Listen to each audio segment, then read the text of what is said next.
Assalamualaikum warahmatullahi wabarakatuh. Waalaikumsalam warahmatullahi wabarakatuh.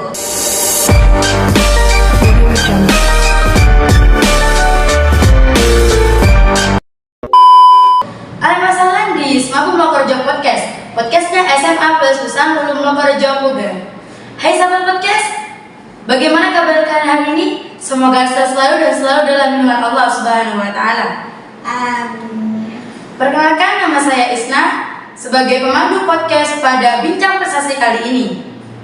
Dan di samping saya sudah ada tamu yang sangat spesial. Siapakah dia? Yuk kita kenalan. Hai Kak. Halo. Hai sahabat podcast, perkenalkan nama saya Nabila Ilmiah. Kalian bisa panggil saya Nabila dan saya dari kelas 11 4 di SMA Plus Bustanul Ulum Mlokorejo Puger. Terima kasih. Kak Nabila, bagaimana kabarnya hari ini? Alhamdulillah, saya baik, saya sehat dan saya masih bisa tersenyum sampai saat ini. Nah, sahabat podcast, Kak Nabila ini adalah peraih medali perunggu dalam kompetisi Handiknas 2024 dalam bidang bahasa Inggris. Wah, keren banget kan? Kak Nabila, kegiatan kakak hari ini apa sih? Mungkin kegiatan hari ini karena saya seorang pelajar, tidak jauh dari belajar, dan belajar. Dimana ketika pagi hari saya itu melakukan ke belajar atau sekolah formal di SMA Plus Bustanul Ulum Mlokorejo Puger.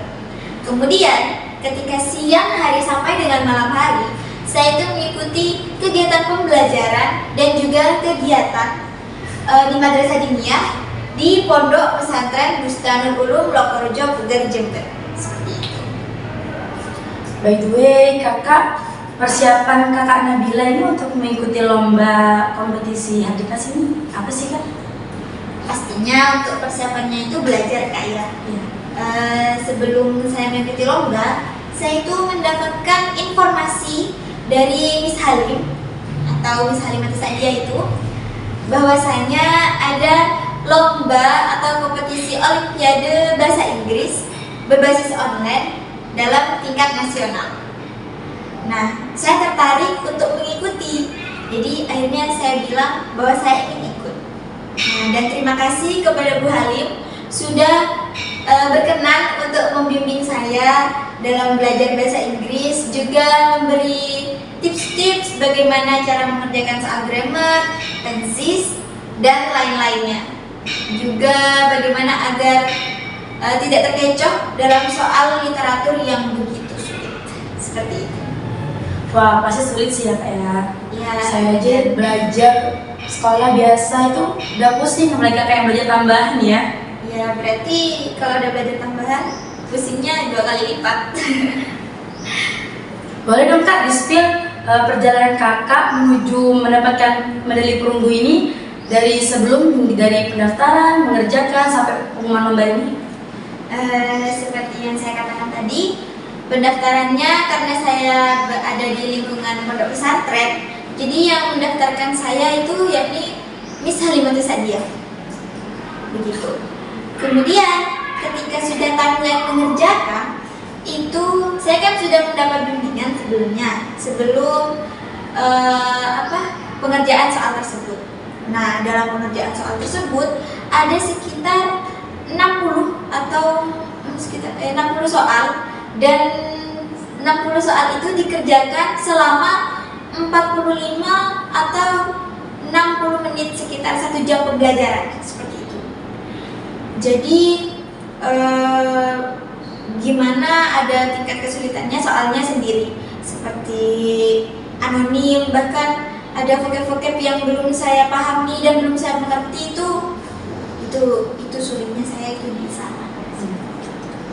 Kemudian ya setelah mengerjakan, menunggu hasil dari pengumuman lomba tersebut. Untuk peserta kalau boleh tahu berapa ya Kak setingkat nasional itu? Karena ini lomba kompetisinya itu tingkat nasional, itu waktu itu ada sekitar 460 16 peserta dari setiap daerah di Indonesia seperti itu. Banyak banget ya, Kak ya? Ya, banyak banget karena kan tingkat nasional, Kak. Terus perihal soal itu sulit tidaknya itu kan gimana, Kak? Atau Ya, karena kembali lagi bahasa Inggris itu kan bukan bahasa keseharian kita. ya pastinya sulit dipelajari. Iya, pastinya sulit. Dan itu kan bahasa Inggris masuk bahasa asing gitu. Tapi dalam mengerjakan soal tersebut, tingkat sulit dan gampangnya itu balance lah, imbang. Karena sulitnya mungkin karena saya malas membaca soal literatur yang begitu panjang. Apalagi suruh nyari ide pokoknya dan lain-lain. Dan mungkin soal olimpiade tersebut menjadi gampang karena itu tadi saya sudah mendapat tips bagaimana cara mengerjakan soal grammar dan bagaimana agar tidak terkecoh dengan soal maupun jawaban yang hampir mirip dalam kosakata Inggris tersebut. Seperti itu. Untuk sahabat podcast, kalian mungkin pastinya ingin lah ya mengikuti seperti Kak Nabila ini. Kak Nabila bolehlah kasih motivasi untuk sahabat podcast yang mungkin ingin mengikuti jejak seperti Kak Nabila. Motivasinya apa yang bisa itu bukan motivator ya, tapi mungkin pesan kepada sahabat podcast ini yakni jangan menyerah sebelum mencoba, karena kita pasti mempunyai pegangan yakni usaha, keyakinan, juga ridho orang tua dan guru. Dimana ketika kita sudah memegang ridho orang tua dan guru, kemudian kita ada keyakinan untuk menuju keinginan tersebut, dan kita juga ada usaha dalam menggapai tujuan tersebut, pasti sama Allah diberi kemudahan. Kemudian apa yang kita inginkan dan apa yang kita yakinkan tentang tujuan tersebut akan terlaksana dan akan kita dapatkan dengan sendiri. Seperti itu.